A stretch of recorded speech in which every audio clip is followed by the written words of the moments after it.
Cruella de Vil, Cruella de Vil. If she doesn't scare you, no evil thing will. To see her is to take a sudden chill. Huh! Look out for Cruella de Vil.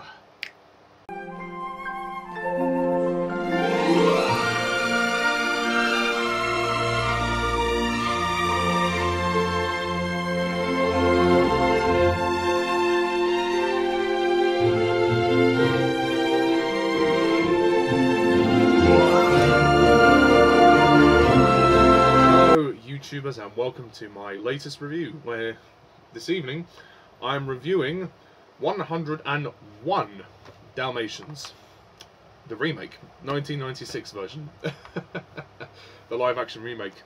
I guess this was one of the earlier live-action remakes, as it came out 23 years ago in 1996. Directed by Stephen Herek, starring Glenn Close, Jeff Daniels, Jodie Richardson, and Joan Plowright. And yeah, normally I would have reviewed the animated film before this, but I don't actually own it. I need to find a copy of it somewhere. So, but I do own this one, so I thought, well, I might as well review this one. And of course, there is the sequel, 102 Dalmatians, which I might consider reviewing as well.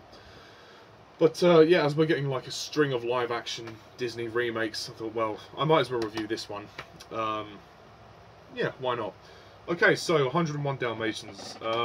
We know the story, but just for the sake of it, I'll say anyway. So basically, it's centers around Cruella de Vil, who is this evil fashion businesswoman. She wants to steal her workers' puppies and kill them to make a fur coat out of them.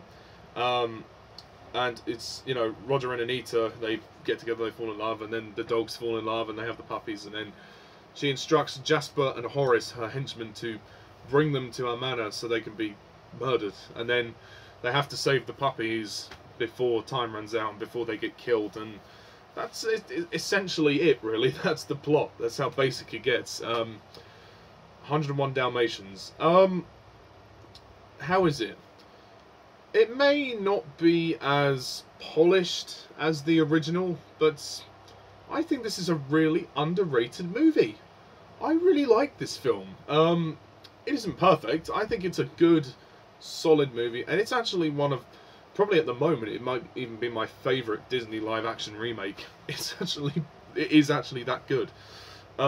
It's pretty good. I mean, the one thing that this movie does over the animated film, which you know, it's no fault of the animated movie, but it's just, you know, natural circumstance. This movie is live action, and the dogs are real. Then the dogs are trained, and so that way you can kind of emotionally identify with the dogs more because they're actually there. In the animated film, it was exaggerated because the dogs could talk. In this film, they don't talk, which is fine. I think that works fine, and I actually found myself kind of, you know, feeling worried about the puppies when they were in danger, and I'm worried about the dogs and actually caring about them. This movie's cute. It has a kind of cutesy feel to it. It's, you know, it's cute. If you're a dog lover, you're going to love this film. It's cute, and it's great to see those dogs. There are other dogs in the movie as well, not just Dalmatians. But I think this is a pretty good film. It's very entertaining. I think the first thing to say is the cast. Well, the human cast. We'll talk about the human cast. Glenn Close is out-fucking-standing as Cruella de Vil. This is a part she was born to play. Not only is her English accent perfect, the character is just there. She is literally insane. She's a complete psychopath. And Glenn Close could not have played her any better.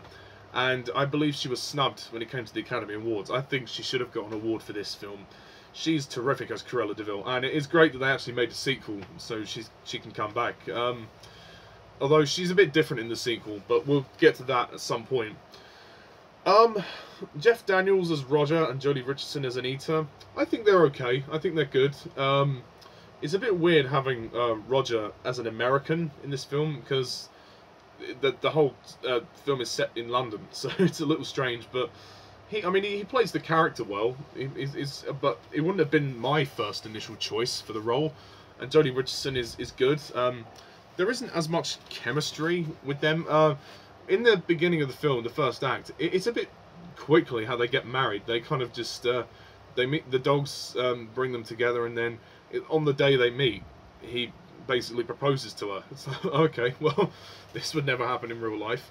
And I'm sure time passes between then and the wedding, but like on the day they meet, he's like, oh, you know, do you want to marry me? Or he says, or do you want another cup of marriage? And then she's like, well, I will marry you if you ask me. And he says, would you marry me?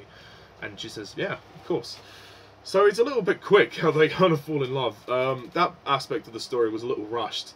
Joan Plowright as the nanny character, she's very good. It's quite a funny moment when she's in bed and then she's like barking. She's going, woof, woof, woof. When Pongo is on the roof, woofing, barking, to call out to the other dogs to find the puppies. The nanny's it's just such a strange little moment, but it's quite funny, which is good. Hugh, Laurie and Mark Williams are great as Jasper and Horace. They are great. You know, Dr. House and Mr. Weasley. What else could you ask for? They have some great scenes in the movie, and they bring a lot of the comedy, especially Mark Williams as Horace, who basically is an idiot. And there's a great scene when they have to try and stop the puppies from escaping the manor, which is good. And then they get caught in all sorts of, you know, problems. You have a couple of other characters as John Shrapnel, well, not as John Shrapnel, John Shrapnel as Skinner, Mr. Skinner the mute who can't actually talk, and his vocal cords ripped out by a dog, and he kills the dogs and makes the materials. So yeah, very a nasty piece of work, but considering he has no lines, he does a very good job, and I like his character. He's very dark. There's a moment towards the end when he comes into the house or the manor, and he's about to pick up Lucky, the little puppy, and he's about to kill him. But then luckily the other dog comes and saves him, which is Lucky. But yeah, he's a very dark character. Tim McInnery as Alonzo is a very small part in this film. He's quite good. He's Corella's like butler, servant type person. He actually gets more to do in the second film, which we'll go into later on.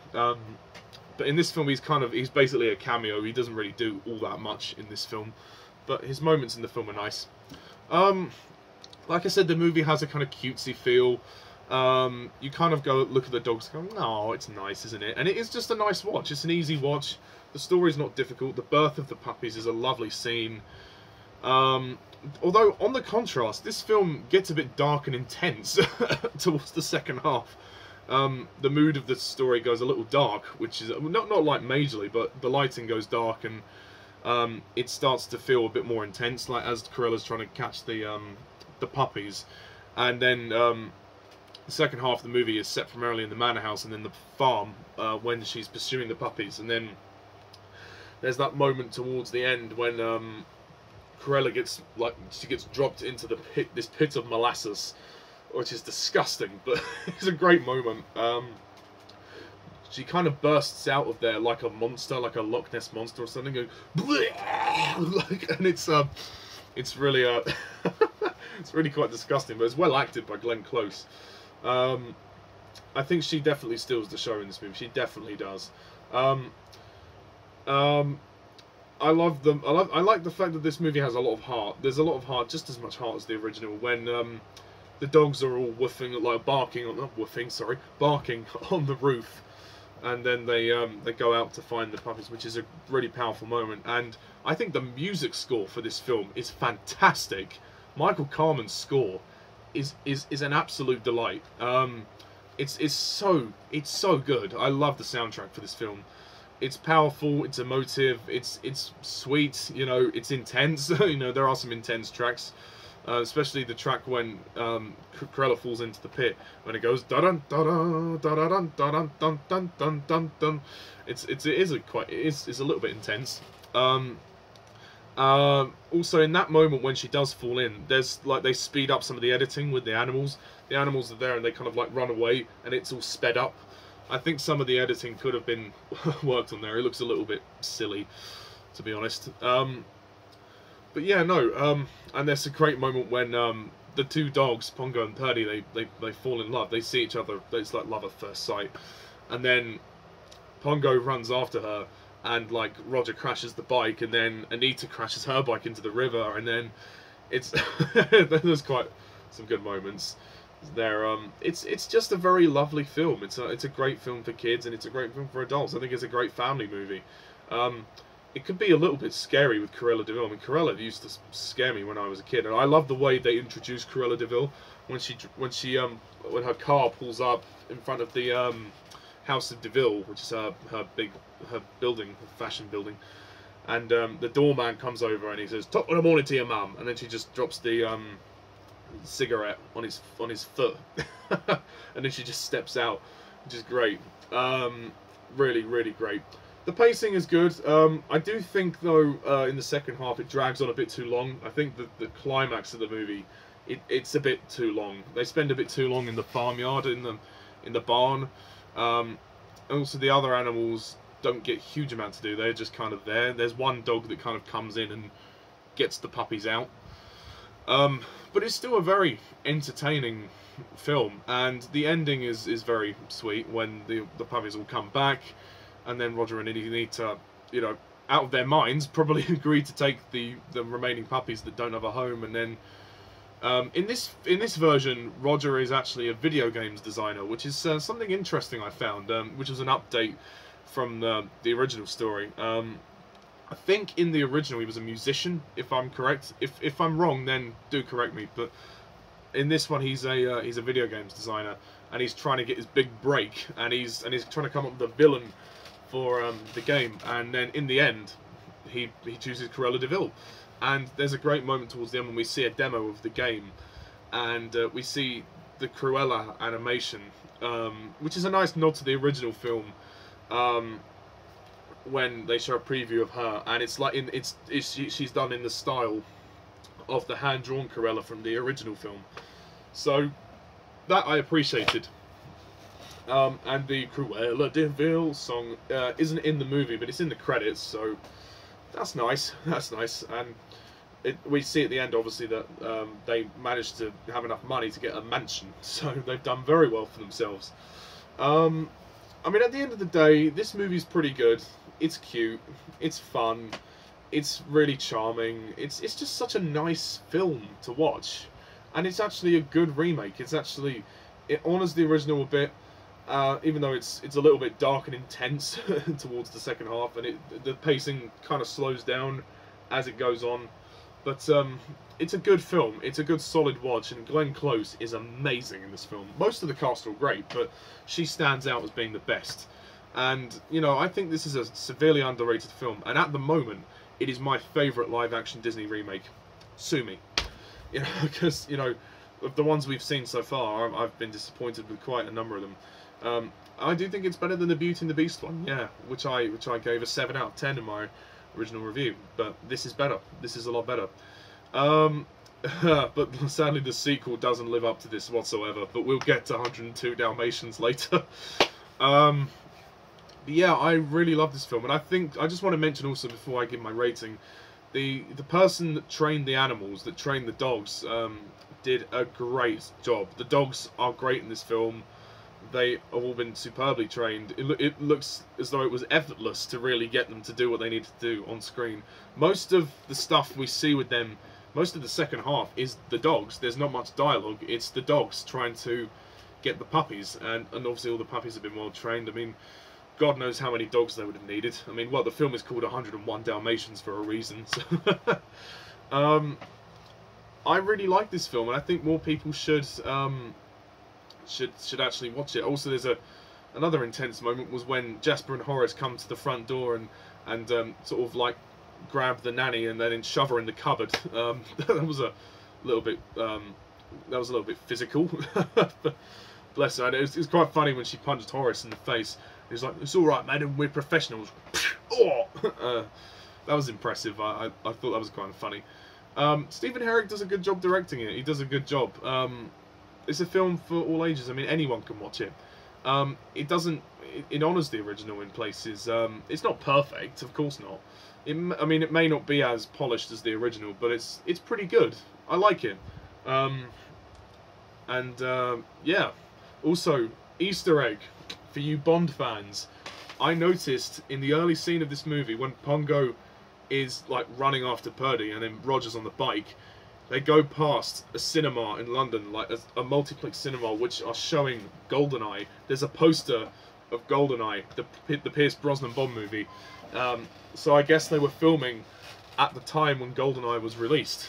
So that's just a little Easter egg for you. It's that was interesting. I thought that was a nice little surprise there. And obviously we also get to see Nelson's column as well during that scene, which I thought was cool. But yeah, so to close off my review of 101 Dalmatians, the remake, I'm going to score it an 8 out of 10.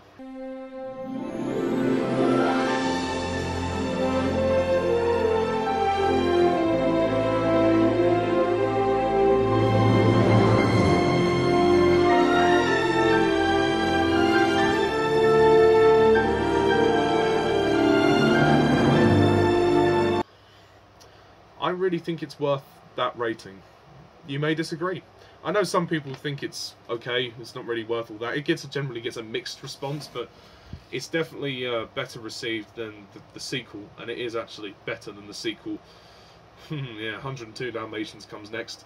But yeah, that's my review of 101 Dalmatians 1996. What do you think? Do you agree? Do you disagree? Please put your comments down below, let me know.